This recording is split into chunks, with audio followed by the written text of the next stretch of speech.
रुक जाओ, एक पल ठहरो और खुद से एक सवाल पूछो, क्या तुम सिर्फ जी रहे हो या वाकई जीवन का मतलब समझ पाए हो?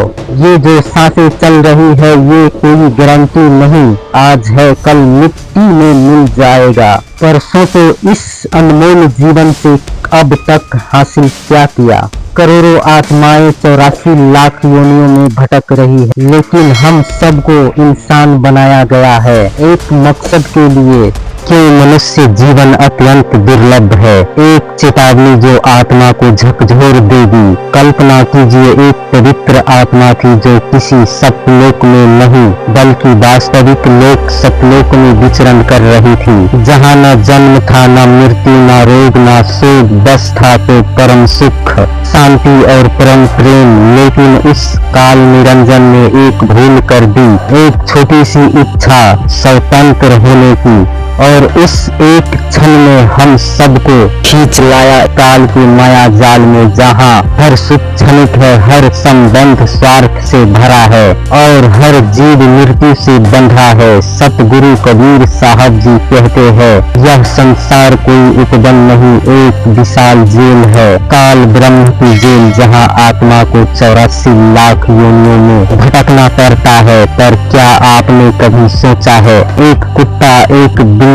एक मच्छर या सांप ये कभी इंसान थे? जी हाँ, हर आत्मा इंसान बनती है करोड़ों वर्षों के बाद, लेकिन फिर भटककर उसी नीच योनियों में गिर जाता है, क्योंकि वह अपनी मनुष्य जीवन की कीमत को नहीं समझ पाता। वो जीवन जो मुक्ति का साधन था, वो जीवन जिसे पाकर देवता भी तरसते हैं, उसे हम मोबाइल, मनोरंजन, पैसे, रिश्ते, मान सम्मान में बर्बाद कर देते हैं। इस धरती पर करोड़ों जीव है, लेकिन उसमें सिर्फ एक इंसान को ही मिला है वो अमूल्य अवसर, सतलोक लौटने का रास्ता। हर सुबह जब आप जागते हैं, नाश्ता करते हैं, काम पर जाते हैं, टीवी देखते हैं, फोन चलाते हैं, फिर सो जाते हैं, सोचिए क्या आपकी आत्मा का कुछ भला हुआ? अगर नहीं तो आप एक शारीरिक धारी पशु है, क्योंकि मनुष्य वही है जो परमात्मा की खोज करे। जब आत्मा जन्म लेता है, उसका पूर्व चेतना को मिटा दिया जाता है। सतगुरु कबीर साहब जी बताते हैं, यह काल ब्रह्म का षड्यंत्र है ताकि आत्मा भूल जाए उसका असली घर सतलोक है। लेकिन जब सच्चे संत की बानी आत्मा को कानों में पड़ती है, तब कहीं जाकर वह भीतर से जागने लगता है, जैसे किसी अंधेरे कमरे में एक दीपक जल जाए। वही दीपक है संत की बानी, वही रोशनी है सत्य ज्ञान। मृत्यु किसी के लिए नहीं रुकती। आज हम जवान हैं, कल सफेद बाल और कांपते हाथों के साथ जीवन की सांझ ढलती नजर आएगा। फिर एक दिन शरीर यही छूट जाएगा। सतगुरु कबीर साहब जी कहते हैं,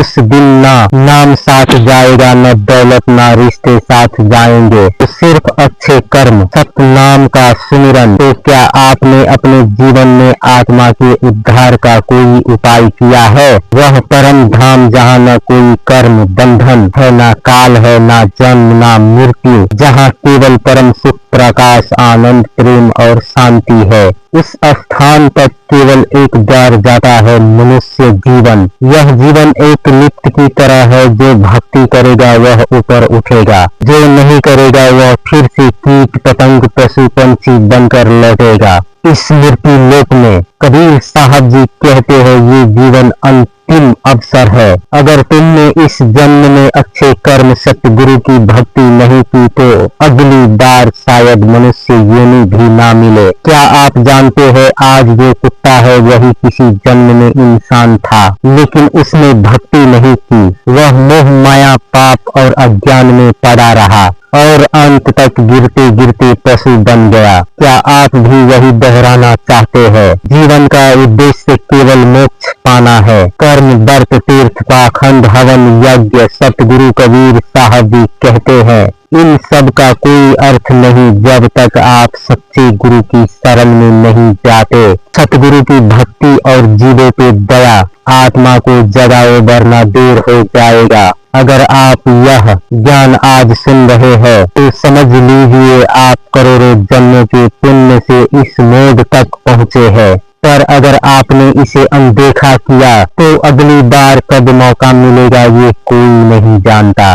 यह जीवन एक परीक्षा है, एक वरदान है, एक सुनहरा अवसर है। अभी भी समय है, उठिए, जागिए और इस जीवन को सिर्फ पेट पालने के लिए नहीं बल्कि परमात्मा को पाने के लिए समर्पित कीजिए। यह जीवन आपको किसी दुर्घटना में, बीमारी में या नींद में भी छोड़ देता है, छोड़ सकता है, लेकिन ज्ञान, भक्ति और संत की सेवा यह जीवन अधूरा रह जाएगा। तो आइए इस अमूल्य जीवन का सही मूल्य पहचाने, भक्ति करे और संतों की सेवा करे और उस राह पर चले जो कबीर साहब जी ने प्रकट की थी, जो आत्मा को सतलोक तक ले जाता है। जाते जाते बस इतना कहूँगा, शब्द को परखो, गुरु को पहचानो और नाम को थामो। अगर ये शब्द आपके दिल को छू गए हैं तो यह वीडियो को लाइक और सब्सक्राइब करना ना भूलिएगा। इतना ही निवेदन है आपसे। फिर मिलते हैं एक सतगुरु के सत्य ज्ञान के साथ। तब तक के लिए विदा चाहता हूँ। सतनाम साहिब।